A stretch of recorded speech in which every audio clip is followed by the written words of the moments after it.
Hola, hola. Nada, debe ser hermoso verlo de casa. Y el otro día que del cerro puso. ¿El teléfono ahí? No, ¿se sentó? estaba la cámara y estaba así de espaldas y se veía de verdad. Ah,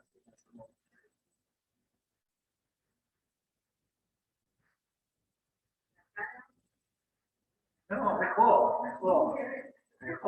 Es el mejor perfil. Acá. ¿Listo? Bueno. Empezamos entonces, le dije, medidas cautelares en el proceso ejecutivo, ¿no? A ver, una pequeña aclaración.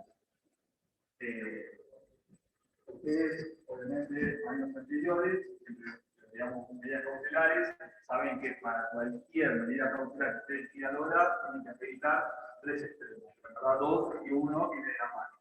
El principio de derecho, el libro de la demora, y el que viene de la mano, la contracautela que tienen que ofrecer para que efectivamente les otorguen esa medida cautelar.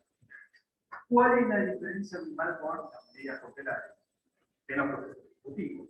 Ustedes no tienen que acreditar esos extremos. Ustedes con el título, ese título ya les da la violación de derecho, el peligro de demora y la contracautela que siempre va a ser una caución curatoria.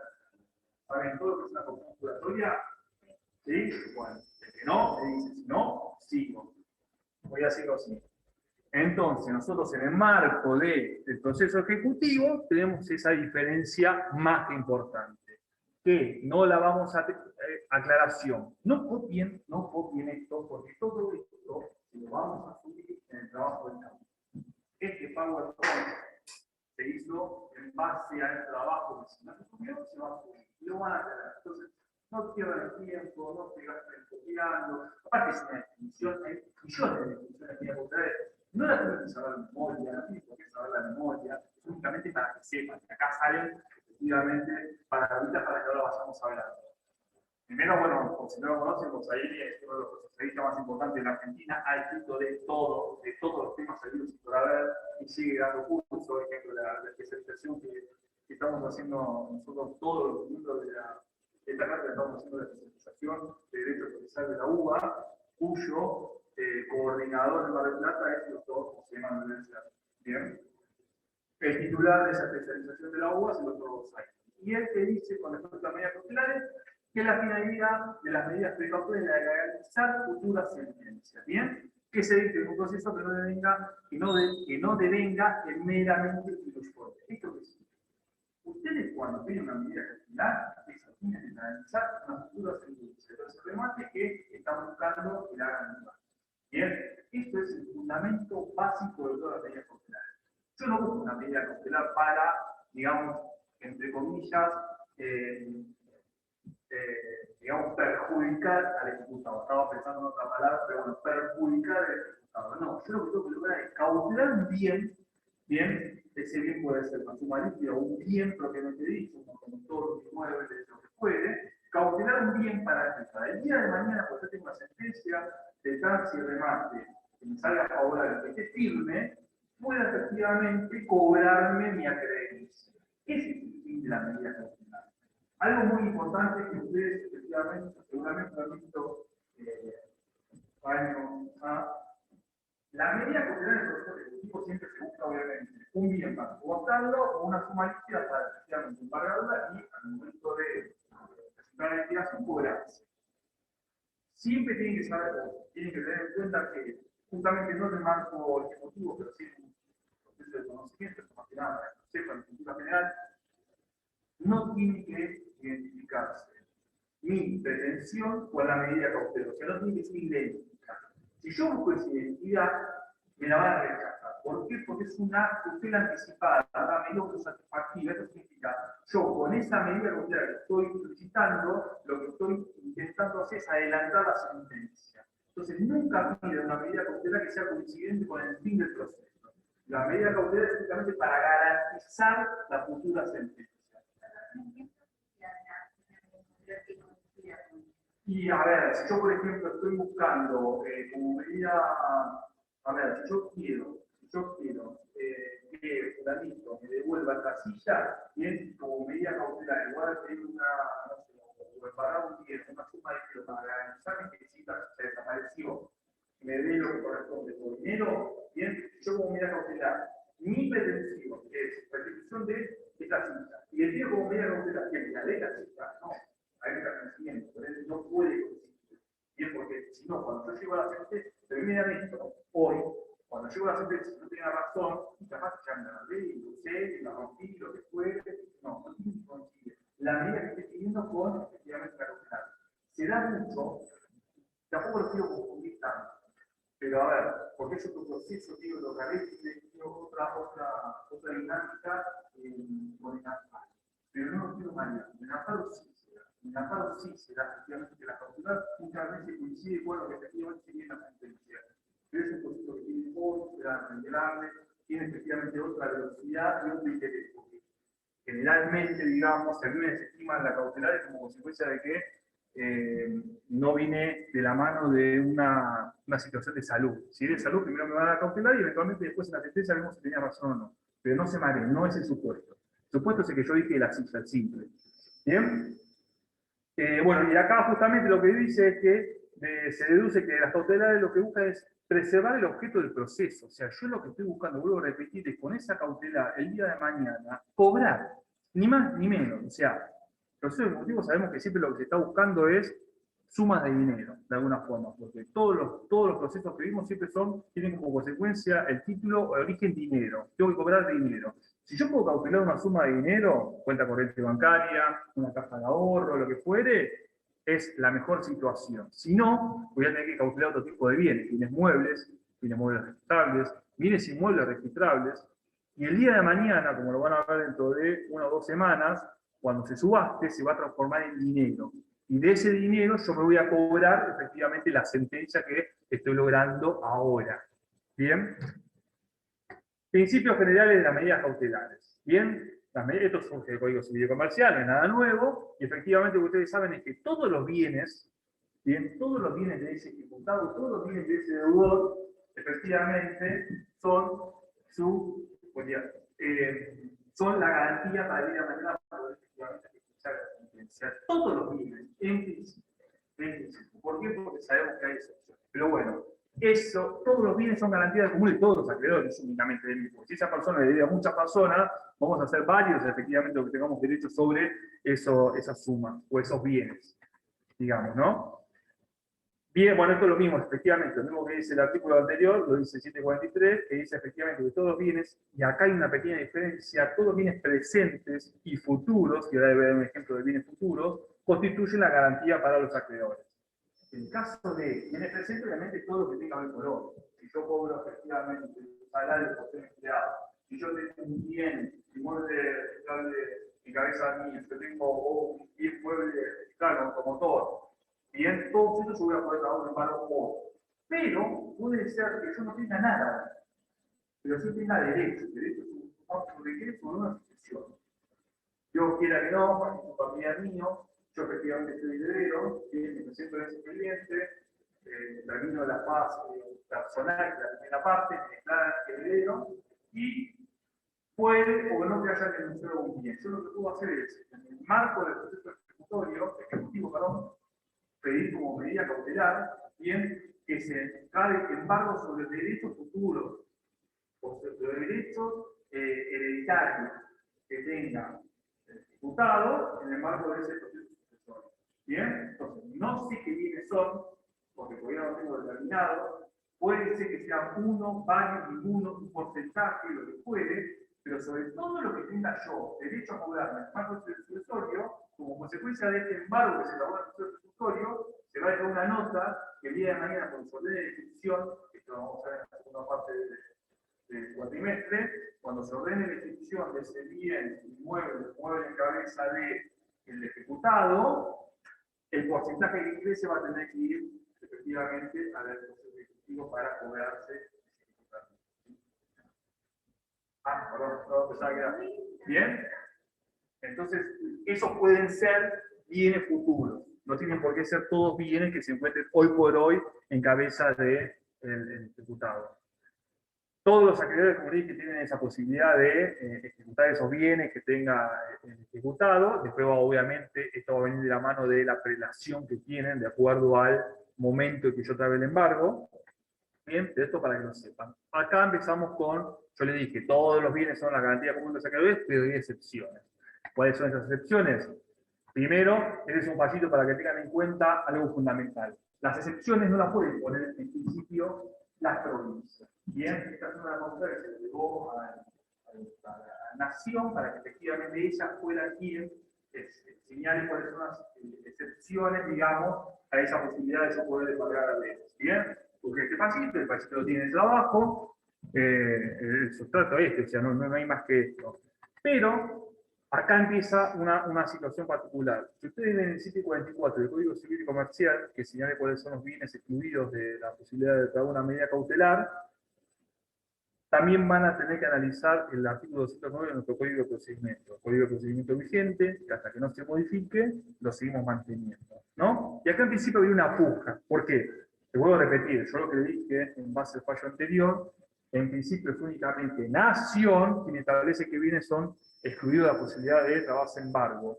Pero les acabo de señalar que en el artículo 209 del Código de Procedimiento de la provincia de Buenos Aires señala también supuestos de bienes inembargables. Entonces hay que ver y a cuál efectivamente le damos, digamos, le damos la razón. Y yo les di, acá lo que hice fue una comparación de cada uno para que vean efectivamente que no tenemos que agarrar ese verso, sino leerlo y darnos cuenta de que en principio los dos coinciden. ¿Qué dice el primer párrafo? No se trabaja nunca paro sobre el hecho cotidiano del deudor, de su mujer y de hijos, es lo que siempre hablamos cuando quieren trabar una medida cautelar sobre los bienes muebles con el mandamiento, no les conviene. ¿Por qué? Porque hay excepciones. ¿Cuáles son estas excepciones? Esto que acabo de señalar: ropa, muebles indispensables para su uso, si tiene un solo televisor, si tiene una sola cama, si tiene una sola mesa, silla, no la van a poder trabar en embargo. Bien, entonces van a tener un momento, digamos, feo, donde efectivamente tampoco van a poder trabar embargo, van a estar con el ejecutado ahí insultándolo, porque obviamente no es nada divertido hacer esa gestión. Y si encima, si ya saben que si tiene uno solo de cada uno, si no son bienes suntuosos, que no lo van a poder hacer, no les conviene. También señala que tampoco van a poder embargar los bienes justamente para su profesión u oficio. Si es un carpintero, donde van a poder llevar los dinteles, martillo, todos los elementos. Acá empieza un caso que es bastante finito. Supongamos que esa persona sea taxista y que su medio de su herramienta de trabajo sea el automotor. Entonces ya dice, bueno, que es un bien mueble registrable que podría llegar a cautelar, pero hay que ver de qué forma lo puedes cautelar, lo vamos a ver más adelante. Bien, pero en principio no, porque sería una excepción que establece el Código de Procedimiento. Segundo supuesto, sepulcros. Bien, pero ¿cuándo? Cuando el crédito corresponde a su precio, venta, construcción o los materiales que se utilizaron para la construcción del mismo. Bien, y el tercero señala un genérico y lo demás viene exceptuado por otras leyes. ¿Qué pasa? Vamos a ver qué dice 744. Quedan excluidos de la garantía prevista en 743. Primer punto: las ropas y muebles de uso indispensable del deudor, cónyuge, conviviente y sus hijos. O sea, lo mismo que dice el artículo 1, el artículo 209, su primer párrafo. Segundo, los instrumentos necesarios para ejercer la producción, acto u oficio del deudor. Lo mismo. Tercero, los sepulcros afectados al destino. Lo mismo. ¿Bien? Empieza a cambiar a partir del 4. Entonces no habría contradicción. A menos de que efectivamente la provincia no debería decirlo, y yo entiendo que en alguna otra modificación futura podría llegar a desaparecer, como no hay contradicción, se mantienen los dos. Entonces, con fundamento en uno o en otro, no van a poder hacer lugar a embargo sobre esa situación en particular que estoy señalando. Obviamente que el 744 agrega otra. Bienes afectados a cualquier religión, derecho de usufructo, uso y habitación, servidumbre sobre esos supuestos que establece la normativa. Esto es importante: indemnizaciones que correspondan al deudor por daño moral y daño físico, bien, integridad psicofísica, daño material. Esto se da como consecuencia de un proceso de daños y perjuicios. Cuando usted efectivamente tiene una sentencia dentro de los rubros que está daño moral y capacidad física, bien, esos dos elementos, en el marco de la sentencia, del monto que tuvo la sentencia, no van a poder ser embargables, bien, por lo cual eso quedaría fuera de toda posibilidad. Indemnizaciones por alimentos que correspondan al cónyuge, conviviente o a los hijos con derecho alimentario, bien, en caso de homicidio, es un caso muy particular. Y después dice, lo mismo que el 209, lo demás viene declarados embargables suscritos por otras leyes. ¿Y cuáles son? Y acá empezamos a ver otro supuesto. Esto era lo que era el viejo régimen de bien de familia. Hoy la ley ya desapareció, pero el Código Civil Comercial lo tomó, bien, y consagra la protección de la vivienda familiar siempre que se dé los supuestos que establece el artículo 244. Bien, está establecido, obviamente, en el Código Civil Comercial, hoy ya tiene más fuerza que lo que era antes, que estaba en una ley aparte, pero sigue manteniendo esa protección a la vivienda, digamos, esa vivienda única que es el viejo bien de familia, como ustedes lo escribían. Segundo, habla de la sepultura, bueno, lo mismo, por supuesto, esto lo dice en el artículo 21.10 del Código Civil Comercial, pero es lo mismo que recién vimos, porque está hablando de la sepultura, exceptuando, bueno, con el saldo de precio, compra o los materiales construidos utilizados para el mismo, pero agrega defensas, tasas, impuestos y contribuciones sobre ese sepulcro. Bien. Tercero, y acá es algo distinto, y ahora vamos a ver en un supuesto, los supuestos que no están en el trabajo, eso sí, lo único que no está en el trabajo, hablamos de contrato de locación y cuando efectivamente se habla de contrato de locación, el 120 se habla del salario mínimo vital inmóvil, la invergabilidad de ese salario mínimo vital inmóvil. Usted tiene que saber dos o tres cosas hoy. Primero, el monto al mes de marzo del salario mínimo vital inmóvil son 21.600 pesos. ¿Por qué es importante esto? Ustedes cuando efectivamente salgan de acá y vayan a ejercer la profesión, cuando tengan que trabajar un embargo con la vez fulana, lo que tienen que saber primero es estar a averiguar cuánto cobra. Si esta persona cobra menos de este monto hoy, que se va actualizando mes a mes, bien, de lo que a marzo es 21.600 pesos, no le van a poder pagar. ¿Bien? Va a salir la orden, bien, va a salir la orden, efectivamente, va a llegar el empleador, va a tomar nota, y cuando vuelva a trabajar de nuevo va a decir, pero no me supera, lo cual no puedo flexibilizar. Entonces tu orden va a volver el oficio contestado por parte del empleador y va a decir, no puedo flexibilizar, señoría, no puedo flexibilizar porque no está dentro de los supuestos que establece la normativa de trabajo por el monto, obviamente, de salario mínimo vital inmóvil de la otra persona y no puedo flexibilizar su orden. ¿Cuándo van a poder hacerlo? Y acá se dan los supuestos. Cuando la remuneración sea superior a ese monto que yo dije, hoy, este monto es hoy, se va actualizando, vuelvo a repetir.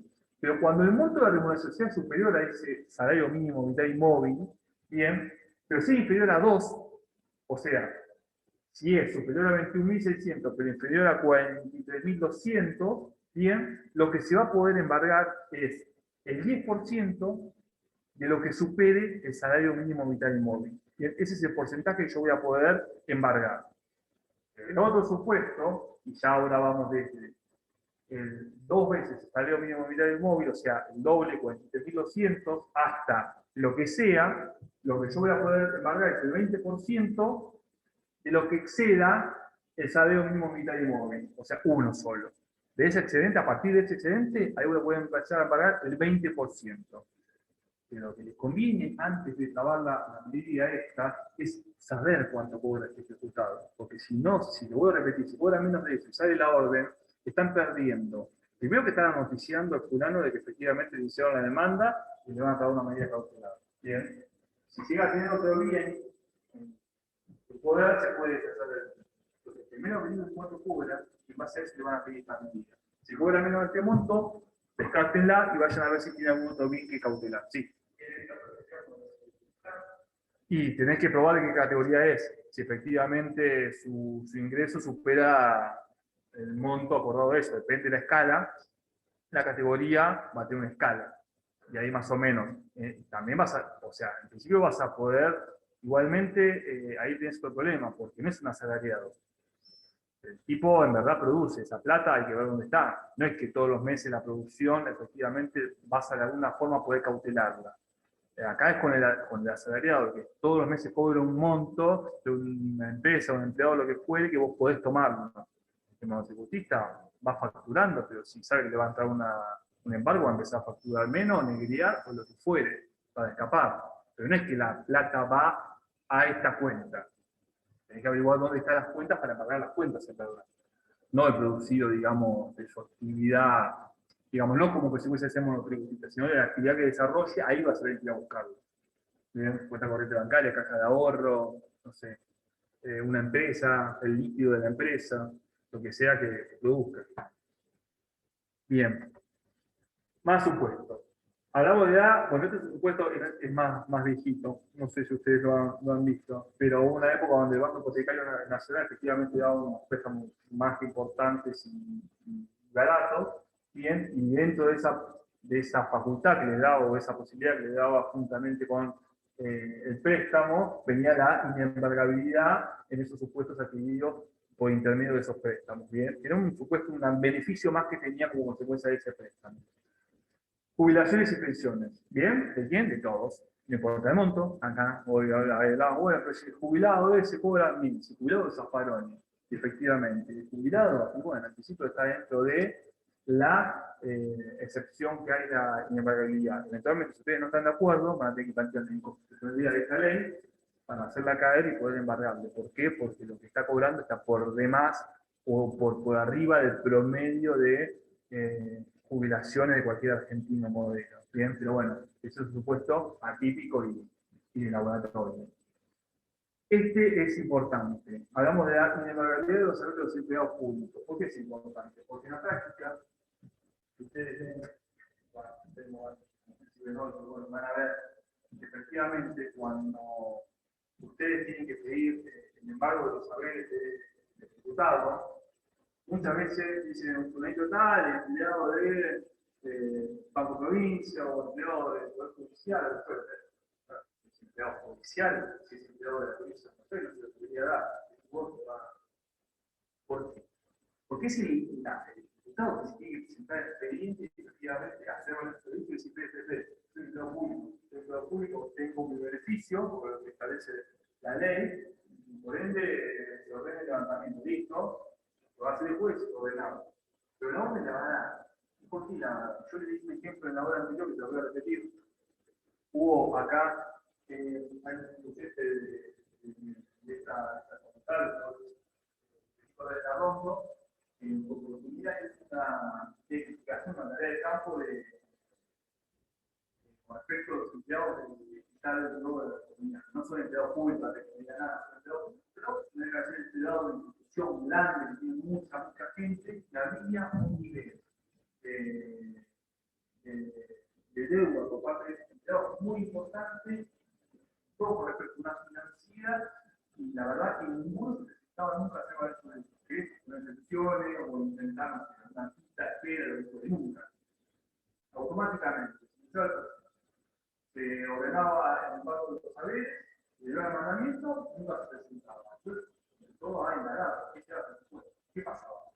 Todos los empleados sabían que tenían ese préstamo, lo reconocían y preferían, en el marco del proceso ejecutivo, que se cobrara bien con ese embargo de los saberes, que se iba a sujetar el porcentaje correspondiente que establece la ley, y una vez que en la resolución desaparecía más el embargo, significaba que había logrado todo y ya tenía algo pendiente, a intentar judicializar con un abogado, se iba a traer dinero, plantear el tipo de excepción que muchas veces no tenían por qué. Bien, entonces, de esa forma se dieron cuenta que ellos confiaban que efectivamente el juzgado iba a, de alguna manera, cautelar su derecho y que se embargue lo que correspondía, que se correspondía en base a la deuda.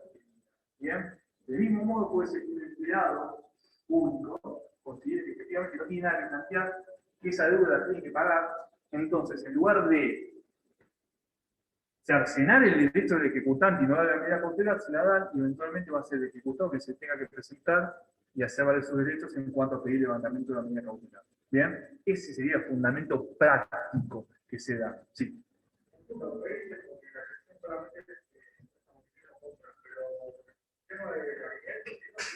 Sí, no, pero el alimento es otro supuesto. Acá estamos hablando únicamente, sí, el alimento se es y ahora lo vamos a ver. Pero esto se da más que nada cuando te hacen firmar un pagaré por mercadería. Bien. Vos sabés que no puedes plantear ningún tipo de excepción en principio, a menos que sea pago documentado, pero si se da este supuesto donde efectivamente es por compra de mercadería, vos no podrías excepcionar. Bien. Pero no, sí, si se puede de alimentos, sí, hay un tope, pero sí, lo podría embargar. Pero eso ya hay, porque hay, digamos, hay un derecho superior, digamos, de ese menor para efectivamente los alimentos. Los alimentos están por arriba, digamos. Sí, pero eventualmente cuando se plantea es lo mismo, porque cuando vos estás cautelando, mirá, cuando vean la segunda parte y veamos embargo de, ¿cómo se llama? Pero bueno, cuando efectivamente es una moneda contra los padres, y eventualmente subsidiariamente contra los abuelos son efectivamente cuidados, la mayoría, y tampoco puede ser buena excepción. Pero no es un supuesto aparte porque en el proceso de alimentos hay excepciones más generales. Acá estamos hablando de una deuda de dinero. Si es una deuda de dinero común y corriente, efectivamente no iría la embargabilidad de esos bienes.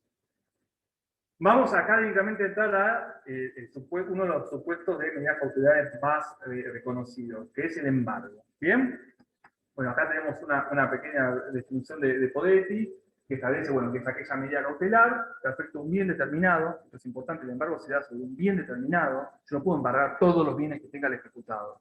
¿Bien? O embargarme todos los salarios que cobre en distintas empresas el ejecutado. No. Es sobre un bien determinado de un presunto deudor, porque es importante, porque cuando ustedes inician la demanda ejecutiva, bien, ustedes lo denuncian al ejecutado como deudor, pero hasta tanto no salga la sentencia, efectivamente, puede ser que ponga sentencia y no sea deudor. Bien, hoy es un presunto deudor.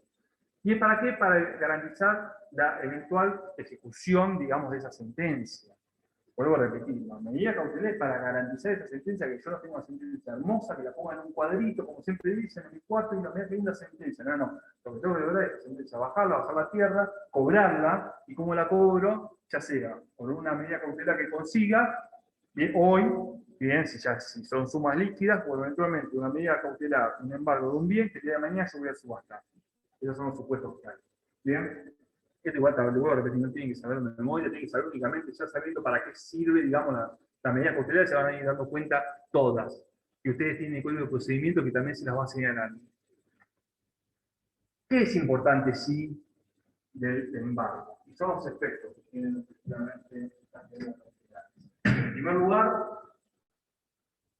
esto, para que se entienda, cuando se habla de poner en disposición del bien embargado en el juez, no es que yo embargo un bien y lo saco del ámbito que tiene su titular, su dueño, y lo pongo en manos del juez o del imputado, perdón. Sino lo que se entiende por poner a disposición del bien embargado es, yo, ejecutante, le digo, este es el bien que tiene el ejecutado. Ese bien, por favor, vamos a cautelarlo. ¿Cómo? Con un embargo. Bien, si es un bien mueble, por desgracia voy a tener que secuestrar, obviamente no lo elegimos o establecimos como inembargables, supongamos que es una bicicleta muy cara, y yo puedo embargar efectivamente la forma que voy a tener de cautelar es secuestrándola. O la voy a embargar y lo voy a dejar como depositario de dueño. Pero lo voy a embargar. El tema es que ese embargo, esa etiqueta, puede desaparecer. Es muy peligroso. No es como un bien inmueble que yo voy a mandar en embargo. Entonces, poner a disposición del juez en embargar esencial de bien, que sea el juez el que me diga qué medida cautelar me da en base a bien que yo estoy denunciando. ¿Bien?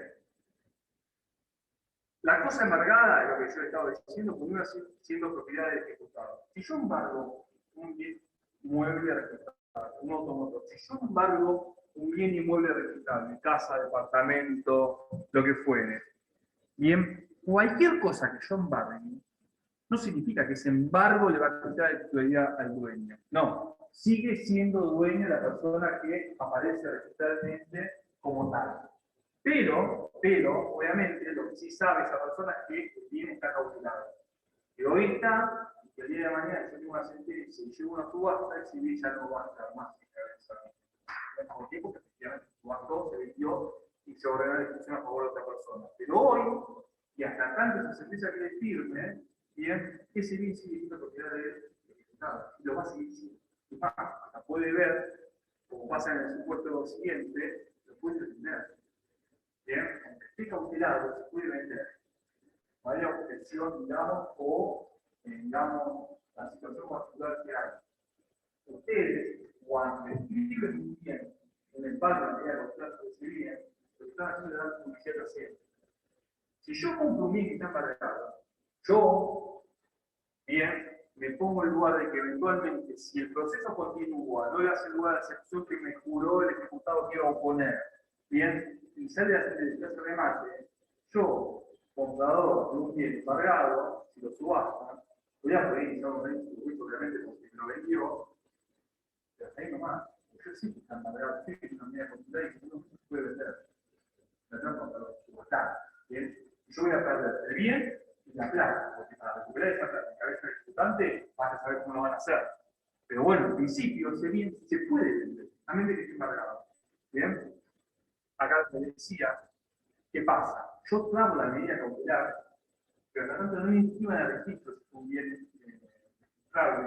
Hasta que yo no le escribo el registro, no hago o no doy publicidad a terceros. Por lo cual, yo tengo una medida cautelar trabada y no justicia, si efectivamente el diputado la cede, el diputado la vende, el diputado la transfiere, después la pierdo, si yo no tengo el sabor de mi institución, ese tercero, comprador, es de buena fe, por lo cual no le puedo poner efectivamente este embargo que yo no justicia. Entonces, cuando ustedes tienen la medida cautelar, automáticamente quedan poniendo a grabar la corresponde. ¿Bien? Si no van a perder, digamos, ese derecho, esa referencia que tenían, y la posibilidad de oponérsela a tercero. Bueno, si el deudor continúa con la cosa, obviamente tiene que hacer un uso normal. Si yo traigo un barco, un automotor, que yo como un taxi, y no se lo puedo secuestrar, porque efectivamente es un ingreso de la familia, bueno, yo, digamos, el diputado debería utilizar ese bien conforme lo viene utilizando anteriormente, manteniéndolo en un buen uso y correcto mantenimiento. Si yo denuncio o acredito efectivamente después que esa persona empezó a desentender el auto, lo deja abierto, no sé, no lo deja a la noche, lo deja en la garaje, lo deja en la casa, lo pone y cuando está cuenta para que se lo robe, bueno, ya ahí efectivamente después me puede llegar a dar otro tipo de medida para resguardar el bien. Pero en principio, cuando tengo en cabeza de la persona, lo utiliza en forma normal, digamos. Bueno, acá lo que le dije, hasta tanto no sea noticia, digamos, al registro, no tiene impacto sobre el tercero, no tiene publicidad, porque no puede ser oponible a ningún tercero de buena fe. Esto que lo vimos hace 2 semanas, si yo tengo un título ejecutivo incompleto, la forma para efectivamente conseguir una medida cautelar va a ser por intermedio de una información sumaria. Yo le dé, digamos, la fuerza cautelar que necesita el instrumento, hasta tanto que pague la ley ejecutiva. Yo consigo la cautelador, tiene una suma de objetivos que creo que tenemos que juzgado. Una vez que tengo la cautelar, la acabo. Tengo 3 días para denunciar al diputado, conforme establece el 198.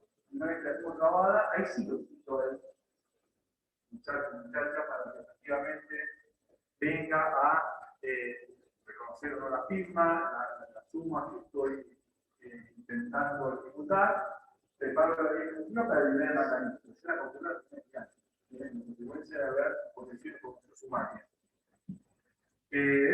Después, bueno, esto es lo que le dije cuando empezamos, ustedes como tienen un título ejecutivo no tienen que acreditar los extremos de cualquier otra medida cautelar, por el sentido de hecho, de la demora contra la cautela, porque ya nos trae implícitamente, digamos, el título con el que estoy iniciando la ejecución.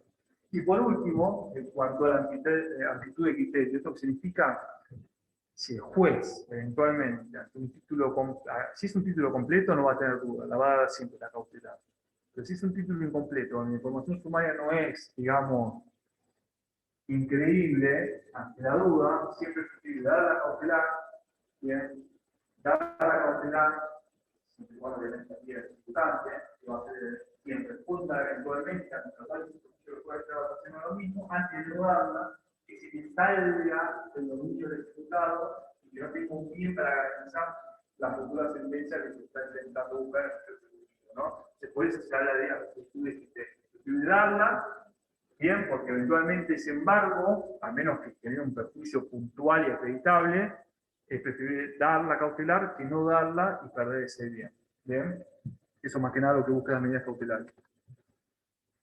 Estos son, hablamos de clase de embargo de acuerdo a la función y en el momento del proceso, más que nada. Van a ver que tanto la primera, que es la preventiva, como la ejecutiva, en verdad no tienen mucha diferencia.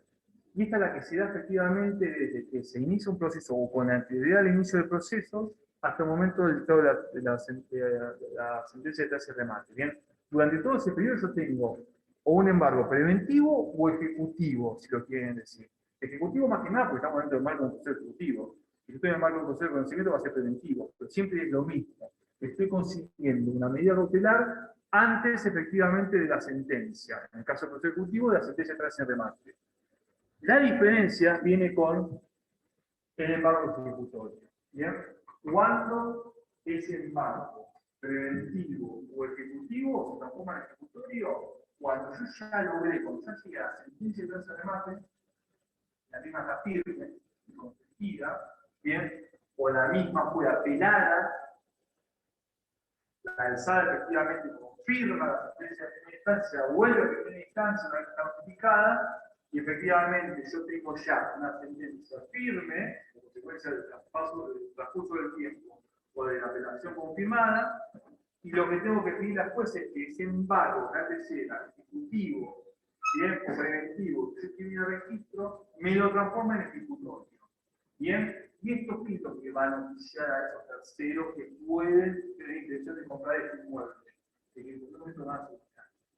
Bien, se transforma ese bien, ese embargo, de preventivo a ejecutivo, a ejecutorio. Se está ejecutando la sentencia. Ya lo siguiente que viene es la preparación de la subasta. Así que no se les ocurra comprar un bien que tenga un embargo ejecutorio, porque viene cabalgando la subasta, pero al pie. Por eso, si ustedes ven el lugar del artículo 500, son todos artículos que vienen con posterioridad efectivamente a lo que es la sentencia de tasa de remate y todo lo que empieza el camino, digamos, de la subasta, que lo van a ver la semana que viene o la otra. ¿Bien? Duración. ¿Duración de qué? De cada una de esas medidas cautelares que fueron trabajando. ¿Bien? Depende de su puesto, cuánto dura. En principio, todos los embargos trabajados ante el registro duran 5 años. Esa es la premisa número 1. Siempre duran 5 años. ¿Qué es lo que tienen que saber que es importante? Esta es una medida cautelar hoy. Si dentro de 5 años no pide la inscripción, la medida cae automáticamente. No hay que pedir el levantamiento. A los 5 años cae automáticamente. Si yo arreglo el proceso con antelación a esos 5 años, sí, efectivamente va a tener que salir una orden de levantamiento de la medida cautelar. Pero a los 5 años cae. En el caso de automotores son 3 años. Bien, pues si estamos hablando de registro de inmueble, ya sea un embargo de división, a los 5 años cae. Si yo estoy, bien, hoy ya los procesos ejecutivos, el proceso de conseguirlo también es mucho más rápido, ¿no? Pero antes, el proceso ejecutivo no puede llevar años. Años.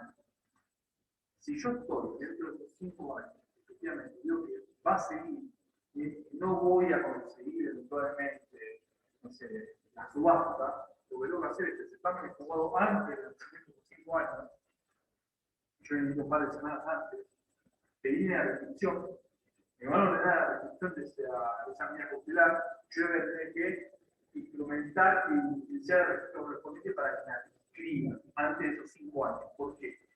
Si me cae a mí la medida cautelar como consecuencia del transcurso del tiempo, ya no voy a poder tener una restricción, tengo que tener una nueva medida cautelar. ¿Y dónde voy a ir? La corte. No voy a tener preferencia o la preferencia que esté señalando.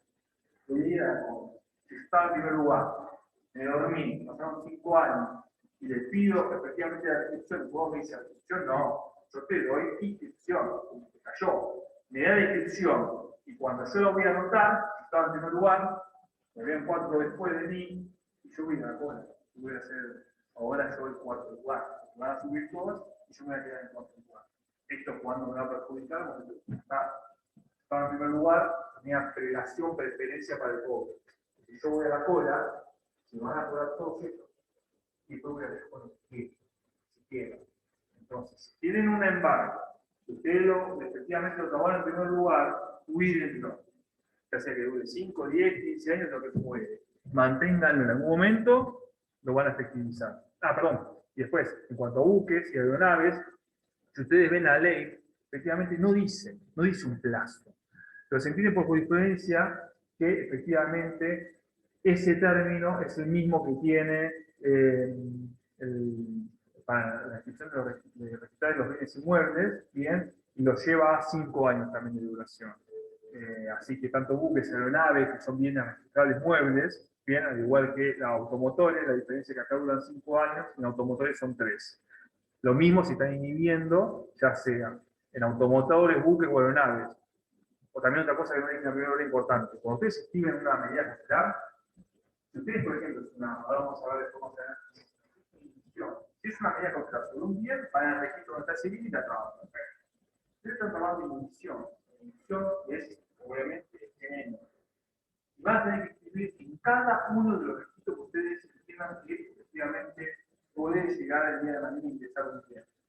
Si yo anoto el registro de propiedades muertes, que no solo está en la plata, bien, eso no significa que automáticamente me van a incluir en los registros de productores de Mar del Plata, o en los registros de buques, o en los navegables que existan. Eso es mi registro por registro, bien anotado.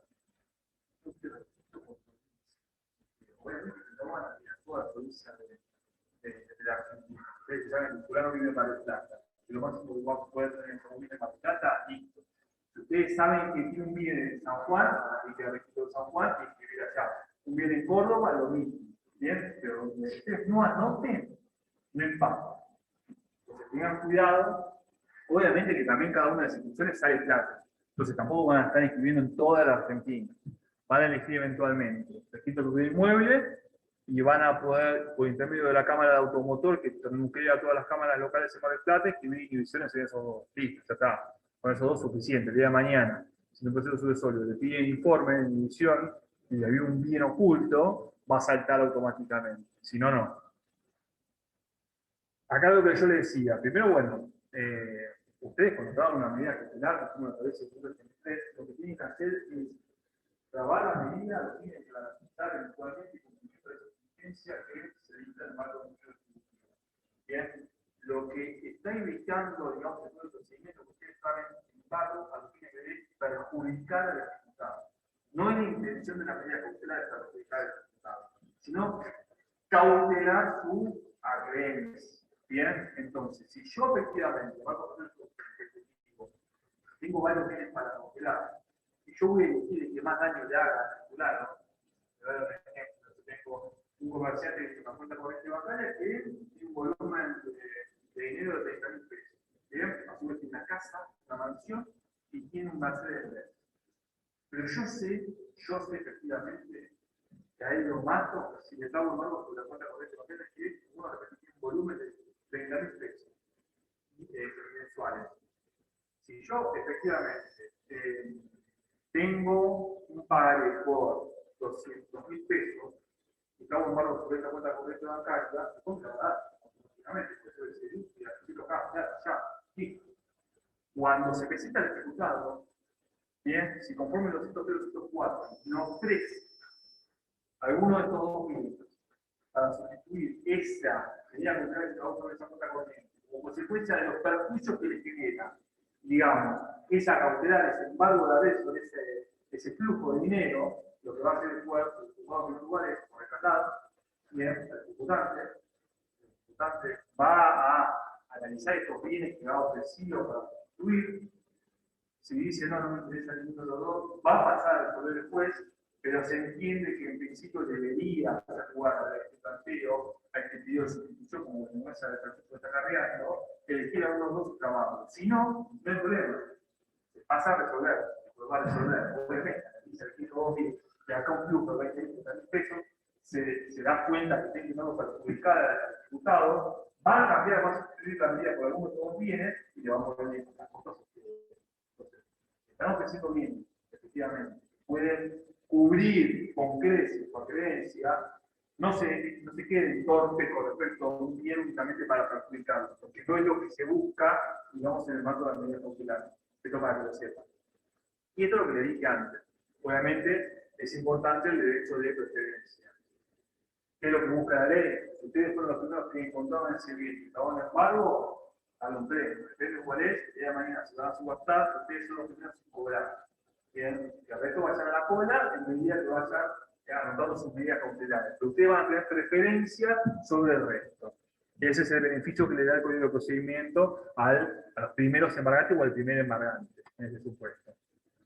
Acá lo que yo le decía, ¿cuáles son las otras medidas cautelares? Obviamente, hablamos de embargo, el embargo estamos embargando bien un bien que fue denunciado específicamente, pero puede ser que sea que no conozcan bien. No conozcan bien, no conozcan bien, no conozcan bien, y bueno, decimos esclavo. Bueno, vamos por la genética. Inhibición general de bienes. Para que me dé una inhibición general de bienes, lo que decía el juez es: desconozco que el ejecutado tenga algún bien. Número uno. Yo, si no digo esa pequeña palabrita, desconozco y le pido inhibición de una, así cuando realmente, efectivamente, se conoce no alguno. O sea, ya no está haciéndose una presentación más. Pero un pasito adelante, cuando pide inhibición, se van a pedir inhibición, pongan esa palabrita, desconozco efectivamente que el ejecutado tenga algún bien a su nombre, ¿bien? Y automáticamente le va a dar inhibición. Por supuesto, para que le den inhibición, a menos de que haya una medida cautelar grabada, sin embargo, es insuficiente. ¿Qué significa esto? Esto también viene de la mano de la otra medida cautelar del embargo. A mí después me da un embargo sobre esta droga. ¿Bien? A mí me debe 100 pesos. ¿Bien? Me debe 100 pesos y yo digo, bueno, trae ese embargo sobre este bien mueble. No registrado. Bien, después me da. Pero yo le digo, pero señor juez, este bien sale 80 pesos. Para presupuestar, yo estoy reclamando, no alcanza para cubrir. Bueno, entonces yo le digo, bueno, yo conozco que también tiene estas hojas que valen 30.000 pesos. ¿Sabes que también el pago? Listo, respecto al pago que sobre esto y después con respecto a esto. ¿Por qué? Porque yo me quiero suficiente. Si no hay otro bien para pagar, yo voy a tener un embargo sobre esta binomio y a su vez le voy a pedir la inhibición. La inhibición sobre qué sobre restante. Y entonces, como se cabe la inhibición, va a ser sobre restante. Yo tengo acá abajo de 30.000 pesos que vale esto, bien, pero tú 20.000 pesos, voy a trabar inhibición final del bien. Si no si aparece algún bien, listo. Le va a caer efectivamente la media, si no, voy a tener que estar esperando a que aparezca alguno para trabar específicamente. Pero mientras tanto, tengo la inhibición. Bien, lo que le dije, debe alegarse y probarse. Lo de probarse igual es, ¿verdad? Hay que alegarlo efectivamente y yo ya lo estoy probando con esa alegación que hago en cuanto a la necesidad y efectivamente dice yo cautelado no alcanza a cumplir la necesidad. Solamente la definitiva. Bien, como yo le dije, en el caso subsidiario, pero se puede dar porque finalmente si no hay bienes, algo que no le comenté, ustedes van a ver que yo acá puse 532 del CPC. ¿Esto por qué? Porque estamos en el marco del proceso ejecutivo, estos son los artículos del proceso ejecutivo, pero es idéntica al que establece el artículo 228 de la parte general de medidas cautelares. Ustedes saben que a partir del 197 en adelante están las medidas cautelares para el proceso de conocimiento. Lo que hace el 532 es únicamente reiterar lo que dice el 228. Pero ni más ni menos. Lo único que estamos dentro del proceso ejecutivo. ¿Bien? Acá lo mismo, bueno, pues se puede solicitar el levantamiento, dando suficientes bienes en embargo. Bien, esto es lo que yo les hablaba de la sustitución. Si a mí me trago en lugar de un embargo, me trago una inhibición final de bienes, y yo aparezco al proceso porque efectivamente, no sé, tengo que hacer algún trámite y no puedo estar inhibido, bien, necesito levantarlo, lo que puedo hacer es ofrecer medios para cautelar, medios que yo tenía y que no conocía el ejecutado. Entonces los doy, si efectivamente el ejecutado analiza y entiende que los mismos alcanzan a cubrir los requisitos de la demanda que yo estoy iniciando, me va a dar ok o no, y después va a resolver y me va a hacer lugar a la sustitución. Esto sí es importante, la inhibición no es como el embargo, porque no hay competencia al cobro de nada. Porque la inhibición entra, y se encuentra la inhibición, puede entrar la inhibición de él y la de más, y no es que van en orden, están todos juntos. Entonces ahí no tengo preferencia. Por eso la división, la verdad que es la última ratio que se utiliza como para una medida cautelar siempre y cuando no tenga nada más para ofrecer. Si tengo antes para cautelar algo, debe siempre ofrecer o solicitar cualquier otro medida, tipo de medida sobre bienes. Empezando obviamente bienes líquidos, sumas de dinero, y después con bienes muebles registrables, no registrables, y por último muebles no registrables, y después la inhibición. Ese sería el orden, digamos, más adecuado. Secuestro de bienes. A ver, si yo efectivamente estoy embargando un bien de lo que se puede considerar muebles registrables, ustedes la puede decir, no pudo, digamos, tengo miedo de que le pase algo porque no lo puedo secuestrar. Cuando cuando yo le mostré, digamos, ¿cómo se llama? La característica de la medida cautelar, yo le dije que efectivamente el bien quedaba. O sea, yo le hubiera sido exacto el bien cabeza del diputado, donde estaba un embargo, la medida cautelar que fuere, pero ese bien tiene cabeza de bien, del tribunal fiscal. Yo si quiero efectivamente secuestrarlo, tengo que dar un paso más. Bien, ¿cuál es ese paso más? En el caso del supuesto típico de automotores, bien, tengo que denunciar, vuelvo a repetir, denunciar para acreditar que efectivamente esa persona, dueño del auto, del cual sale un embargo, bien, no está cuidando ese bien como corresponde. No lo está cuidando porque sabe que como está embargado, y en algún momento se va a subastar, no le interesa cuidarlo. Entonces, ¿qué hace?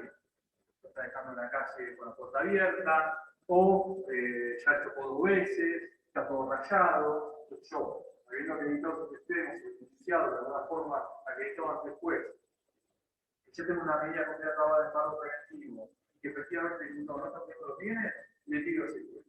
¿Qué pasa? Supongamos que el juez me lo da. Bien, es como muy grave, digamos, es como la última instancia del juez en cuanto a medidas cautelares. Me lo da. Yo voy a tener 2 problemas. O uno, pero bueno, que ver con uno en cambio. Si lo secuestra, en principio no es para dejarlo en cabeza de él, ya eso es un empate. Si lo secuestra, lo va a dar a como depositario. Yo efectivamente tengo que resguardar ese dinero. Lo tengo que colocar en algún lugar, lo puedo utilizarlo o no, lo tengo que poner en algún lugar para efectivamente que quede resguardado. Yo tengo un espacio como para ubicarlo, que quede bien cuidado, voy a tener que pagar. Voy a tener que pagar un coche, toda la gente. La cuestión me sale dinero. No es por eso de ustedes recibían. Si ese auto me lo raja, si ese auto le roba una bomba, lo que fuere, yo soy responsable porque soy depositario. Tampoco es que seguimos actuando. Ese es como el problema más importante. Si yo no estoy en esa ciudad, encima, tengo que designar a alguien depositario. Bien, vamos a tener un abogado de confianza y dice, listo, bueno, vos tenés depositario, abogado de confianza, lo vas a llevar a la oficina, bueno, estoy sumando, digamos, un responsable más. Yo soy el responsable número 1 por haber tenido una cautelar. El segundo es ese abogado o esa persona que es el mismo depositario, ¿bien? Y que tiene el cuidado del automotor. Que vuelve a generar, obviamente, el dinero, el mantenimiento del mismo. Y ahí empezamos a empezar a analizar los pros y los contras cuando mantenerlo por un tiempo importante, pero tanto que sea a su baja. Yo creo que necesito, como consecuencia mía, cautelar el secuestro de automotor. Obviamente que el diputado se va a poner y va a empezar a plantear como para ir a hacer el proceso y que la subasta me quede un tiempo más alongado de lo que tiene normal. Otro supuesto antes de llegar a que se establece ahí el ejemplo es cuando yo estoy próximo a subasta. Ahí sí se secuestra. No se secuestra como se puede ser una medida cautelar. Se secuestra para resguardo del mismo, digamos, pero para los fines de la subasta. Ya, en verdad, después la voy a ordenar, lo pida o no, casi siempre lo pide el ejecutante. Bien, eso para que lo entiendan. Pero si yo no se lo pido, igualmente el juez va a emitir la orden para que, si bien no está, digamos, todavía en cabeza del diputado, para que tome posesión el martillero, que efectivamente lo pueda mostrar, pueda señalar documentales, pueda sacar fotos, lo que fuere, para publicación de dicto, y al momento de subastarse, a ver que se pague el saldo correspondiente, se entrega. Entonces ya va a estar más, digamos, bajo la órbita del martillero, bien, eso para evidenciar. Y otro supuesto es, este es un caso más específico, es cuando el rechazo de los chicos. Esto se llama más que nada como consecuencia de jurisprudencia que ha ido dando, digamos, distintos fallos donde hicieron lugar del secuestro en este supuesto particular. Bien, pero es un supuesto para que lo sepan. Y después lo que hablaba, bueno, este es un tema importante, ese depositario judicial que es el que va a tener el bien secuestrado, no tiene un derecho a la detención ante cualquier situación que se dé ante un reclamo de otra persona. Porque puede ser efectivamente que bien sea o no sea, en principio siempre va a ser, si ya está embargado va a ser ejecutado, pero bueno, puede ser que se dé esa puja en cuanto a un derecho a la detención que tenga otra persona y no va a poder darse en el medio de la medida cautelar del secuestro que a uno lo significa como depositario del bien. Bueno, vamos a, y ya estos son para que lo vean, estos signos que están en el trabajo son modelos de medidas cautelares que fueron decretadas en el marco del proceso ejecutivo. Esto que están viendo es un extracto de un despacho inicial de una demanda ejecutiva, donde efectivamente, como consecuencia del pedido del ejecutante, sale esta orden de embargo. Como pueden ver, dice que ese embargo preventivo sobre el bien prendado era justamente un automotor, me parece, era una ejecución hipotecaria, si no me acuerdo, una ejecución prendaria. Pero me parece que no, era una, sí, era un automotor, ahí está. Por las sumas referidas, esto es importante, cuando se anota el embargo preventivo es sobre un monto. Bien, yo anoto embargo preventivo sobre un automotor, sobre un bien inmueble, bien por X monto. Tiene que existir el monto para la presupuestada, para que impacte al registro y se sepa por cuánto es el monto. Porque a medida que se van inscribiendo embargos, a mí lo que me van a hacer esos montos es para analizar si trago embargo sobre ese o no lo dejo, por lo que yo dije en la otra explicación. Si yo voy en cuarto lugar, y por ejemplo, el bien, no sé, tiene un valor de 100.000 pesos, el primero reclama 20.000 pesos, el segundo reclama 10.000 pesos, el tercero, no sé, 5.000 pesos, y digo, bueno, está bien, para la presupuestada, alcanza para cumplir todo, con 100.000 dólares, voy, anoto. Si el bien sale 100.000 dólares, y el primer embargo por los 5.000 dólares, bien, yo no voy a estar en embargo por 100.000 dólares al año. Sí que no voy a cobrar nunca. Pero el dinero se va a llevar todo. Va a faltar. Entonces, esa es la importancia de anotar la suma que se está reclamando en cada uno de los procesos en el registro correspondiente con el embargo. Bien. Bueno, acá también hay algo importante, hacerles saber que solo deberá proceder a la tabla de embargo en cuestión en el caso de registrarse la actividad en cabeza del ejecutado. ¿Esto por qué? Porque ustedes denuncian efectivamente. El bien que están intentando embargar, el mismo que en cabeza de no tiene que acompañar de forma de denuncia. De eso se encarga eventualmente de los perjuicios que puede llegar a acarrear, digamos, si se no está en cabeza de Estado. Pero siempre que vaya a haber una orden por una tabla de medida cautelar, aparece el latillo siempre y cuando aparezca en cabeza del Estado.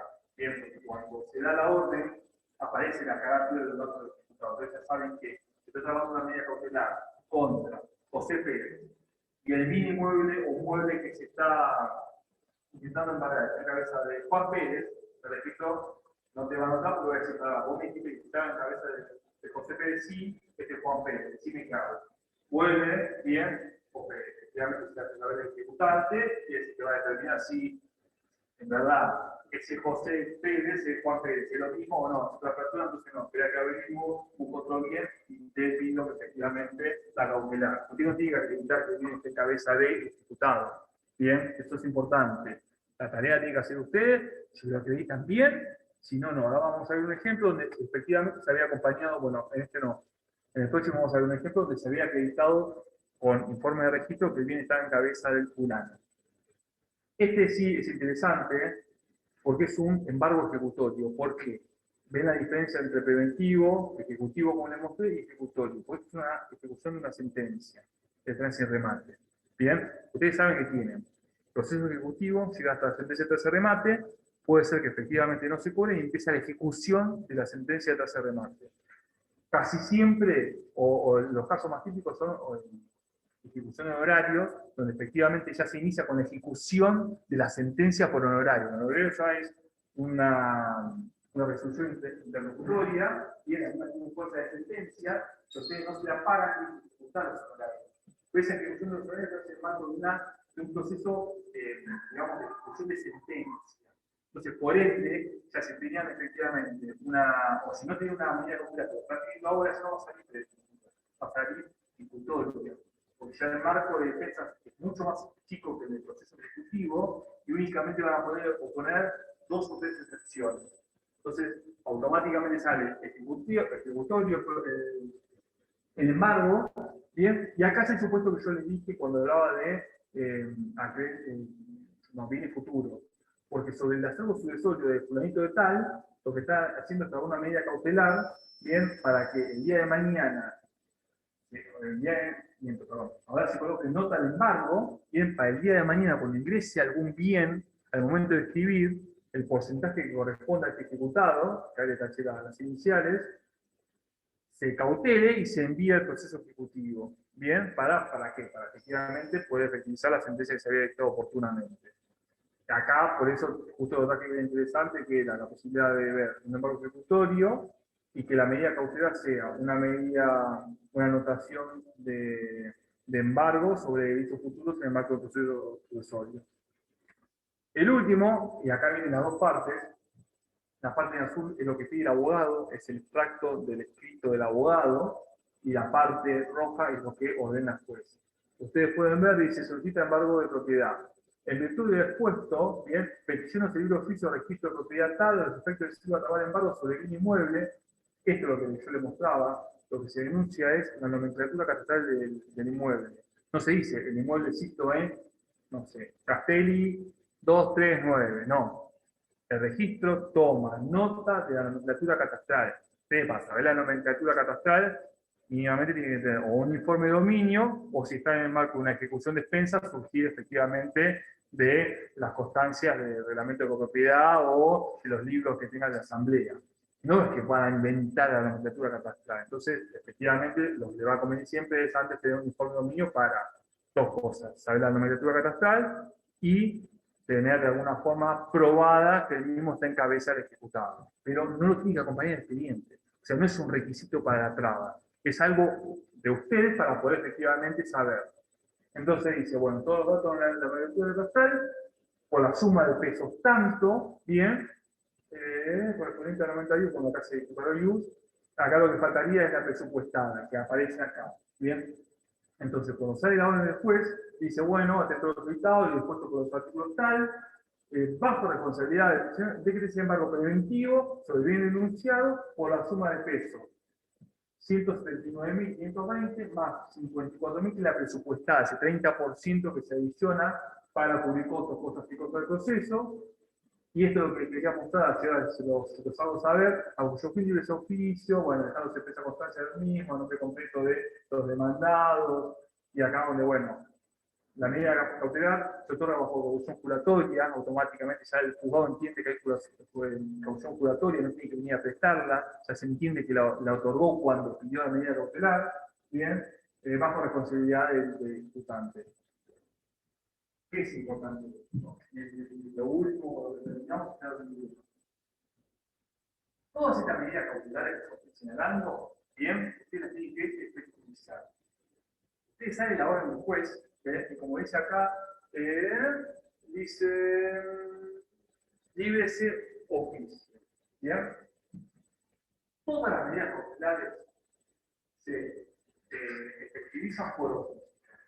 Si ustedes van a dar una medida cautelar sobre un empleador, va a salir la orden efectivamente, establece embargo sobre las sumas que cobra el proyecto estatal, el proyecto estatal, tanto entre ustedes, a cuyo fin libre ese oficio. Ese oficio, ¿saben lo que es un oficio? ¿Saben todo lo que es un oficio? El silencio es conocimiento o no. ¿Saben todo lo que es un oficio? ¿Bien? Bien, seguimos. Van a tener que hacer un oficio. ¿Saben lo que es un oficio? No me dicen sí, no me dicen nada. Yo estoy están dormidos, si quieren ir. ¿Saben hacer un oficio? Está, no saben lo que es un oficio. Un oficio es una hojita A4 donde van a reproducir efectivamente la orden del juez. ¿Bien? ¿Saben una cédula de notificación? Sí. Una cédula de notificación. ¿Saben lo que es? ¿Sí? Acá compañero me dice que no. ¿Sí? ¿Nunca vi una cédula de notificación? Oh, bueno, la semana que viene voy a traer cédula de notificación, mucho vivo para que digan. Es lo mismo. A ver. La cédula, cuando usted dice notifique por cédula, es la forma que se efectiviza por cédula. La cédula es lo mismo, hojita A4, donde arriba tiene membete de poder judicial, los datos del juzgado, los datos de la persona que se va a notificar, nombre, los datos del domicilio, donde va elegido. Después hay una serie de casilleros donde se marca la notificación, con urgencia, bajo por responsabilidad de parte, una serie de elementos que no importa. Siguiente viene lo que se quiere notificar. Luego saber usted que por internet del presidente se ha iniciado un proceso, luego saber ustedes que en fecha tal se ha acabado el embargo sobre su propiedad, indicativa de tal, conforme fue ordenado los autos que dice 2 puntos. Mar del Plata, porque todos los autos tienen una fecha, Mar del Plata, 15 de abril de 2021. Punto 2, se reproduce esta parte de la cautelar, firmado, esto fue en casa, abajo, Mar del Plata, ¿verdad? Eso es lo que el oficial de justicia, el oficial administrador te va a llevar a tu casa, para anunciar. Es una cédula de la notificación. Lo mismo, si a ustedes se les da una medida cautelar, un embargo de haberes, el oficio lo que estoy diciendo es, hojita 4, acá arriba, a quien corresponda, como el cabo Toledo, pizza, facultad de Derecho de Plata, poder judicial, a quien va, efectivamente. Tengo la verdad que decimos usted a los efectos de solicitarle cada vez embargo sobre las sumas que percibe un anito de tal, como consecuencia de la orden impartida, las acciones calculadas tal, el cambio del juzgado tal, las cuales señala o dice 2 puntos, lo mismo. Bien, Mar del Plata, lo que ordena el juez, firmado por Fabián Casas, abajo la notificación. ¿Cuál es la diferencia? La cédula que yo le dije, en vigencia por intermedio oficial de justicia. Los oficios, el oficio ese que yo les acabo de señalar, que usted lo tiene que hacer, lo envían al juzgado electrónicamente, el juzgado lo controla, una vez que lo controla, las medidas cautelares las firma un funcionario, siempre, no puede, viene con la firma del abogado y tiene que estar firmada también por un funcionario. Se firman, ahí salen 2 posibilidades. La primera es que ustedes denunciaron su email, la firma digitalmente el funcionario, le lleva su carpeta de email, se genera un código QR para las firmas electrónicas del funcionario, se genera un código QR para verificar, ustedes le firman en su estudio, sale firmado por un anillo de tal, a los fines de verificar, QR, la llevan al empleador, le ponen un recibido y a partir de ahí el empleador tiene la obligación de cautelar de pagar la suma que ustedes señalaron, el porcentaje correspondiente como lo mismo, pero hasta alcanzar la suma de pesos tal. ¿Bien? Si efectivamente en la medida cautelar anterior tiene que comunicar el resultado. Si no tiene que empezar a trabajar, si no trabaja la medida cautelar, si no utiliza la medida cautelar, es responsable conjuntamente con el deudor. Bien, los dos deudores. Esa es una posibilidad. La otra es, si ustedes son abogados efectivamente que no tienen impresora o no pueden imprimir lo que fuera, bueno, se imprime en este plano, se firma automáticamente, se tiene un turno, lo pasan a buscar, se lo llevan y obviamente al empleador, dejarla, después de recibido, la traen al juzgado para demostrar efectivamente que se la recibieron y a partir de ahí le corre el plazo del empleador para empezar a ahora la cautelar. Otro supuesto, embargo de bienes muebles resultantes, automotor, lo mismo, sale una orden, oficio, envía el oficio, lo mismo, se firma, ustedes tienen firma del fiscal, la firma del funcionario, se lo envía al primer, imprime, van hasta el registro correspondiente y dejan el oficio. Bien, después del por recibido, llevan el por recibido digitalmente. El único supuesto distinto es el registro de propiedad inmueble. Hay uno solo, en La Plata, y existe todavía hoy en día, lo que hemos hablado, un plus, que es que el oficio vaya conjuntamente con un folio de seguridad. El folio de seguridad es una hojita impresa, preimpresa, amarilla, no se asemeja, pero intenta parecerse un billete, tiene una hojita 4, que tiene varios lugares para completar que se completan a mano, porque tienen que poner la fecha que se acabó la medida cautelar, los autos que se acabó la medida cautelar, la medida cautelar que se acabó, bien, si es una persona, los datos de la persona, si es un bien inmueble, toda la información, la nomenclatura catastral, la fecha, la firma del juez, el oficio tiene que firmar el secretario, si el juez es suplente tiene que firmar el juez y el secretario, Bien, conjuntamente con los oficios se abrocha y se diligencia la plata. Sea por intermedio de ¿cómo se llama? No sé la palabra. Bueno, un gestor, bien, o puede ser que directamente la lleve ustedes en persona. Eso funciona, va a compartir obviamente. ¿Bien? ¿Te registro? ¿Registro de inmueble? Sí, pero te pide el oficio. Sí, pero te pide el código de seguridad. Para cualquier otra, para cualquier tipo de información que uno requiera, sí. Y lo puedes hacer con el servicio electrónico. Para grabar esto, todavía ya creo que ya queda poco. El código de seguridad es lo que trabaja. Como ustedes acá, cualquiera de los promotores, si tienen un municipio de descuento, se puede enviar electrónicamente. Bueno, ahora algunos van a denunciar, otros no. Ustedes no saben. Pero se creó un registro justamente de domicilios electrónicos en la página de la Corte. Y a medida que van creciendo las entidades financieras, se va haciendo la comunicación por intermedio todo, obviamente, digital. Ejemplo, ANSES, bastantes bancos, todas las dependencias públicas, todas tienen domicilio electrónico, así que la notificación se hace automáticamente por oficios digitales. Además, los oficios que nosotros enviamos de un jugador a otro no pueden ser nunca en papel, son todos digitales. También comunicación en papel, así varios años. Nosotros por lo menos ya lo tenemos centralizado. Y ese oficio lo tenemos funcional, no es funcional. Aparece la firma de acuerdo, pero los últimos son funcionarios, eso pues se pusieron de acuerdo todos los magistrados en cuanto a hacer malvear la firma de los funcionarios. ¿Preguntas? ¿No? Los que no me dieron de presentismo, acérquense, así los anoto. Mañana no hay clases, pero se va a subir la hoja. No puede. ¿Función?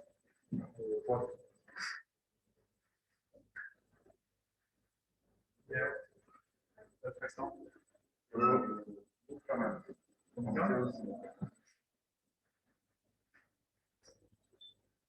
Perfecto.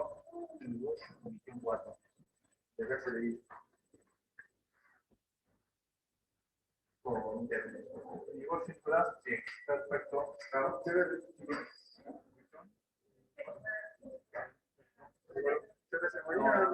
Mañana no es clase. Se va a hacer trabajo, pero no es clase porque modalidad imparcial. Todavía no se trata. Además, yo entiendo que hoy es la última clase oficial, entiendo. Entiendo. Me refiero a modalidad en el sentido de si va a ser presencial o no. Sí, depende de las restricciones que nos sigan. Pero yo entiendo que hasta entiendo. Capaz que el lunes sale y dice, no, sí, seguimos presencial, pero bueno. Muchas gracias. ¿Listo? Igualmente, nos vemos.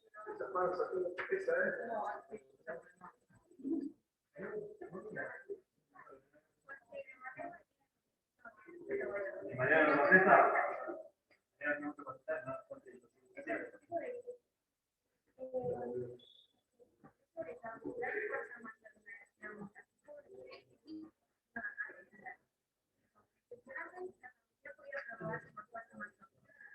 Mi duda es si las condiciones de esfuerzo causales existen por más de 30 días, hay que se puede presentar directamente y responder a la demanda, puede presentarlo a poco. No, yo entiendo que es, a ver, si es una propuesta, pero la prórroga no es prórroga de la licencia de Chile, sino de la posibilidad de cobro. No sé qué contexto lo digo, pero sí entiendo que bueno, estás prorrogando la vía de Chile, es una posibilidad de no de presentar el cobro, sino de ejecutarlo. Exactamente. Pero bueno, no sé, por eso el marco. ¿Para cuándo le mandaste la consulta? Nada, está cargando. Mañana le sigo a recibir. ¿Garrido? Sí. Mañana le ¿Nos dio mandar de nuevo? no será. Sí, pero yo no sé por qué. Porque no entiendo. Pero... No, pero decime. Después otra sobre competencia. Dijo que bueno, si por competencia, conforme a la ley, sería el domicilio del banco girado o después del domicilio registrado ante el banco a excepción de las zonas. por el